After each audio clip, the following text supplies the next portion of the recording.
Because banks are competing each other to get client. So certain banks, they offer a housing loan with overdraft, the facilities for them to make another liabilities. Okay, sometimes bank, they offer, you know, like longer loan tenure up to 70 years old. So if you already old and still want to make a loan, then they say that it's okay, no worry, up to 70 years old still they accept the loan from this individual. Okay, but the point is, in our retirement planning, the loan repayment for the house should stop once a person reach retirement age. Now we are going to look at share financing, where we can buy shares using loan, but there is a risk for this.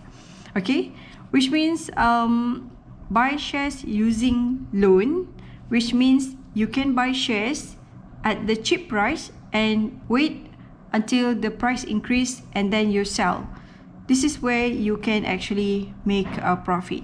This is the rules.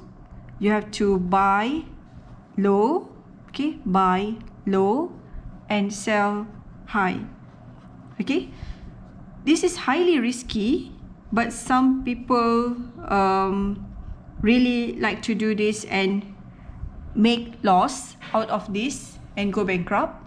And sometimes those who are, you know, like a lucky one can receive a very high gain from this. I'll give you an example of financing, share financing, when there is you know, like someone who, this is Tony, he used to use a loan to buy shares, and Donnie, in the case of Donnie used his own cash to buy shares. Assuming Tony and Donnie both have bought similar quoted shares of equal quantity in Bursa Malaysia that cost 300,000 each, Tony obtained a loan. Okay, so Tony used loan 200,000 at an interest rate of 12%, where Donnie paid cash for the 300,000. Okay, so as for Donnie, capital is 300,000 because they used their own cash. As for Tony, 100,000 is from his own capital, but he used the 200,000 loan to buy the shares. Okay, so for Tony, 200,000 is from loan, 100,000 from own money, but for Donnie, 300,000 is from own cash. So 1 month later, we can see that the shares gone up by 20%. Therefore, we can look at the return on investment for both Tony and Donnie.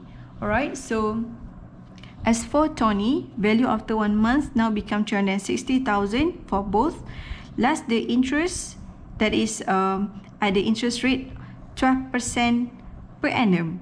Okay, so which means for 1 month, because this is the value after 1 month, alright, so it is just 1%.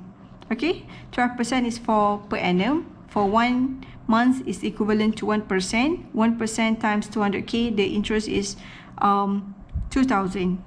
Less the purchase price of 300,000, which means that the profit is 58,000, while the capital that that has been used is his own money of 100,000. So the return on investment is 58,000 divide with 100,000, which means the ROI is 58,000.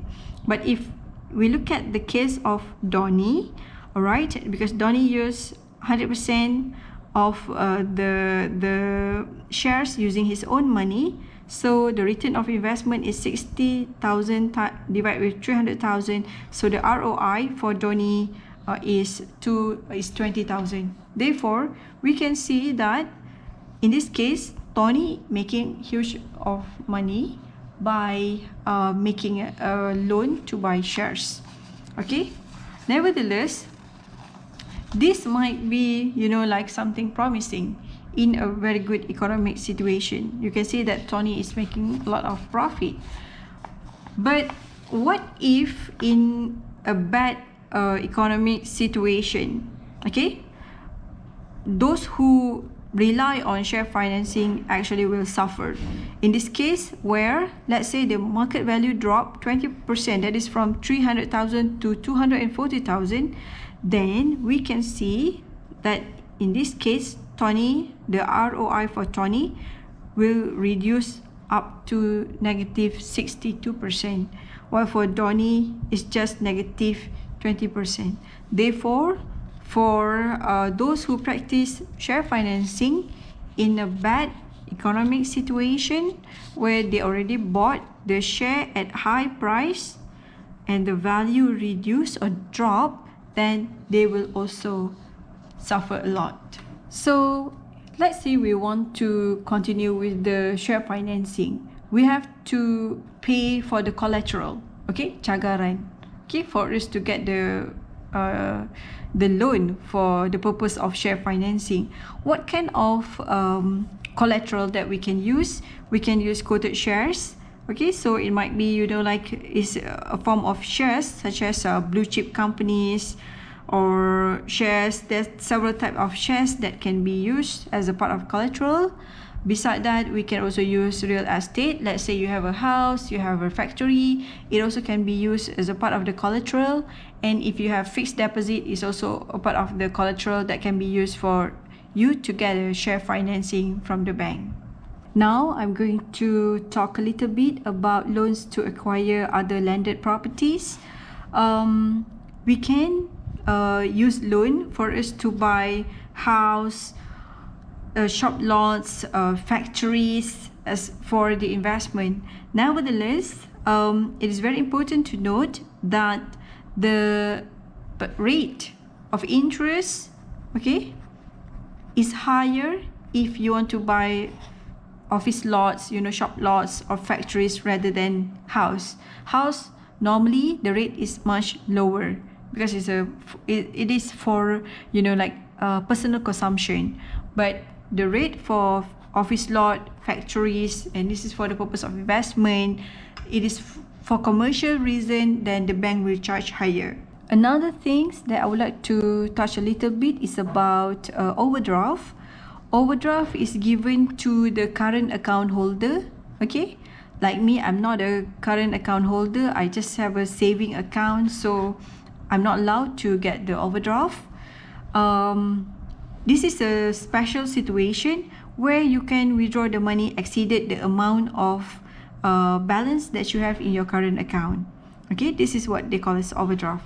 For example, let's say the balance in your current account is 5,000, but you are given a special case to withdraw 8,000. You can withdraw 8,000, which means the balance of 3,000, the amount more than what you have here, okay, the 3,000, this is what we call as overdraft, and it is a part of the liability for our client.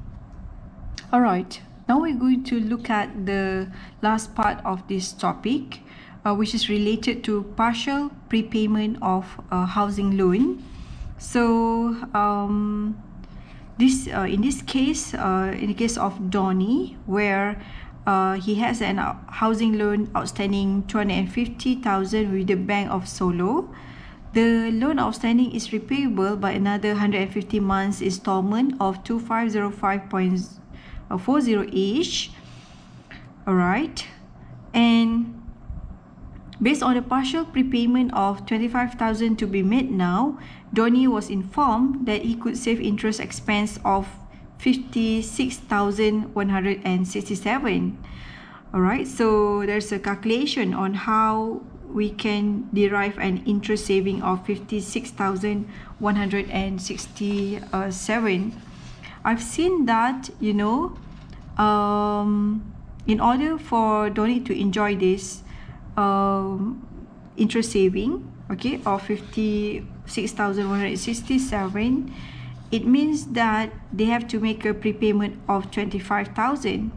The consideration here is, you know, actually at this stage, let's say 25,000 is a surplus money. All right, so the interest saving could be from 375, okay,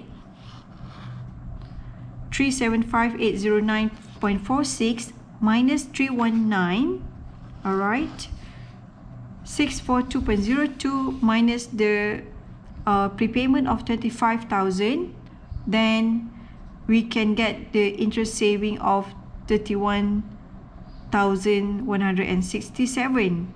Okay, nevertheless, if this money is kept in the financial instrument, okay, for example, let's say unit trust, for example, that actually give a return, a good return, for example, let's say the return is about 8%, then it is not worth it to use this money that has been invested before in the unit trust just to use it to reduce the interest.